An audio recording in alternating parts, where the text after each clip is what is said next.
Rain tapped lightly against the foggy windows of the small corner cafe on Elm Street. The air inside was warm but heavy with the scent of burnt espresso and cleaning spray. Claire moved quickly between tables, her apron stained with coffee rings and syrup from the morning rush. Her back ached, her shoes were soaked, and her tips barely filled a third of the jar behind the counter. But she kept her smile fixed, polite, gentle, automatic. It was almost the end of her shift. She was wiping down a sticky table near the window when the door creaked open with a soft jingle. A gust of cold wind swept in along with a woman, holding a little girl wrapped tightly in a faded pink coat. The woman looked exhausted. Her hair was damp and stringy from the rain, her shoulders hunched under the weight of a threadbare jacket. The little girl clung to her, wide-eyed and silent, a stuffed bear pressed to her chest. Claire noticed them instantly. The woman hesitated, before stepping inside, looking around as if unsure if she was welcome. Then she found an empty booth in the corner, and gently slid into it, keeping her daughter close on her lap. They didn't open the menu. The woman looked down at her hands, rubbing them together for warmth. The girl whispered something inaudible, and pointed toward the counter. Claire approached slowly, wiping her hands on her apron. Good morning, she said softly. Would you like something hot? Maybe cocoa? The woman shook her head quickly. Her eyes were apologetic, almost panicked. No, thank you. We're not staying long, just waiting for a ride. Claire understood immediately. No money, no pride left to pretend otherwise. She nodded without another word and turned back toward the counter. The register was almost empty, but she pulled a crumpled $5 bill from her apron pocket anyway, the last of her tips for the day. She asked the barista for a small black coffee and a hot cocoa with a touch of vanilla and cream. She poured the drinks herself, careful not to spill.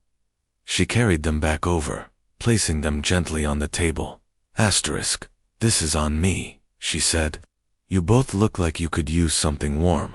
The woman looked up, startled. Her lips parted, but no sound came at first. Then, you really don't have to do that. Claire gave a small shrug and a smile. I know, that's why I want to. The little girl reached out for the cocoa with both hands. Steam curled up from the top, and she giggled after the first sip. Yummy. Her mother let out a breath she seemed to have been holding for hours. Her fingers wrapped around the coffee cup like it was a lifeline. Thank you, she whispered. Really? Thank you. Claire just nodded and stepped away. She didn't ask their names. She didn't need to know their story. She just knew what it felt like to need a little warmth from a stranger, and how much it could mean. 3 weeks had passed since that rainy morning, and Claire had mostly pushed the memory aside. Not because it wasn't meaningful, but because life didn't slow down for small acts of kindness. Rent was due. Her younger brother's medical bills were piling up. The cafe was understaffed again, and Claire had been working double shifts almost every day. Her eyes were heavier, but her smile was still there, though now more out of habit than hope. That morning had started like any other. The sun barely peeked through the gray sky, and the coffee grinder had already jammed once before opening. Claire moved through her routine with quiet efficiency, preparing pastries, wiping tables, restocking napkins. Customers came and went in a blur. Laughter, complaints, hurried footsteps. All ordinary until a sleek black car pulled up outside. The cafe, it was completely out of place on their quiet, worn-down street. Polished, expensive, the kind of car Claire had only ever seen in movies. The driver stepped out first, dressed in a black suit, opened the back door, and then she saw her. Claire froze, holding a tray of used dishes. It was her, the same woman from 3 weeks ago. But this time, she looked different. Her long, dark hair was neatly styled. Her coat was cream-colored and elegant, her posture confident. She no longer looked like a mother desperate for shelter. She looked like someone with purpose, presence, and power. And she was walking straight toward Claire. Claire set the tray down with shaky hands as the woman entered the café. 2 more people in tailored suits followed her inside. Claire instinctively straightened her apron, confused, cautious. She approached slowly. Hi.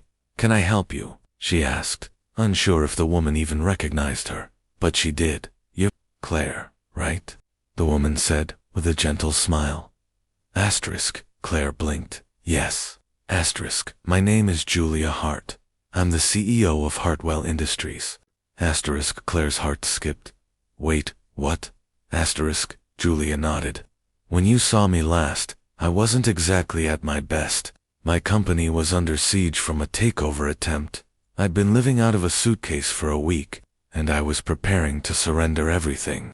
I was on the verge of quitting, not just my business, but everything.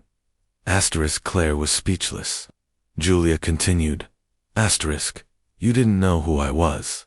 You didn't ask. You just saw a tired mother and gave her warmth. A simple act, but it changed something in me. It reminded me I still had value, that the world wasn't all cruel.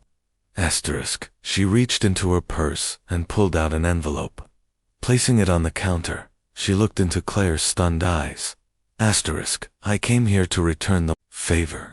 This is a full scholarship to our Women's Leadership and Development Program, housing support, a part-time paid internship at Hartwell headquarters. It's not charity, it's opportunity. One you've more than earned. Claire looked down at the envelope in disbelief. Her throat tightened. I don't know what to say. Just say yes, Julia said softly. You believed in someone you didn't even know. Now let someone believe in you. The café, suddenly, felt quieter, like time had paused just for this moment. Claire nodded slowly. She had spent her whole life giving, waiting, surviving. Maybe now. It was time to begin living. 6 months later. The sun beamed through the glass panels of Hartwell Industries' downtown headquarters, a towering modern building of steel and light, standing like a beacon of success in the heart of the city. Claire stood behind the polished marble reception desk in the main lobby, dressed in a fitted navy blazer, neat slacks, and a modest gold pin that read Claire Thompson Community Outreach Intern. Her hair was tied back in a sleek bun, her posture straight, and her eyes still warm, but now focused, confident. She greeted each visitor with poise, her voice steady, her presence calm. Her life had changed, not like a lottery win or a movie twist, but like a steady sunrise. Each day since she accepted Julia's offer had added a new layer: housing, support, mentorship meetings, professional workshops. Her tiny apartment had been replaced with a clean, quiet studio near the company's residence program. For the first time in years, her fridge was full, her bills were paid on time, and her nights were peaceful. But the biggest change wasn't in her wardrobe or her bank account, it was inside. Claire had begun to believe, not just in kindness, but in herself. Upstairs, on the top floor, Julia Hart stood by her office window, watching the city. Her young daughter, Mia, sat on the plush couch with crayons and sketch paper, humming quietly as she drew a picture of a smiling woman with curly hair and a bright blue blazer. Is that me? Julia asked, peering over. Mia shook her head, with a grin. No, silly, that's Claire. She smells like vanilla and gives the best hugs. Julia smiled, moved by how vividly her daughter still remembered that day in the café. That day had changed both of them. One of her board members entered the office, holding a tablet. The outreach intern Claire Thompson. Her numbers are impressive. She's recruited more applicants in 2 months than the last 3 people combined. She's a natural, Julia said simply. She's not even finished with training. The board member added. I know, Julia replied, then turned back to the window. That's why we're going to fast-track her. She belongs here. Asterisk downstairs. Claire finished checking in a guest and returned to her tablet, where she was designing a proposal for a new program. Second cup, a coffee cart initiative to provide free warm drinks and career resources to struggling single moms across the city. Inspired, of course, by the moment that changed her life. Asterisk, as she typed. Julia stepped off the elevator and walked over. Asterisk, how's it going? She asked.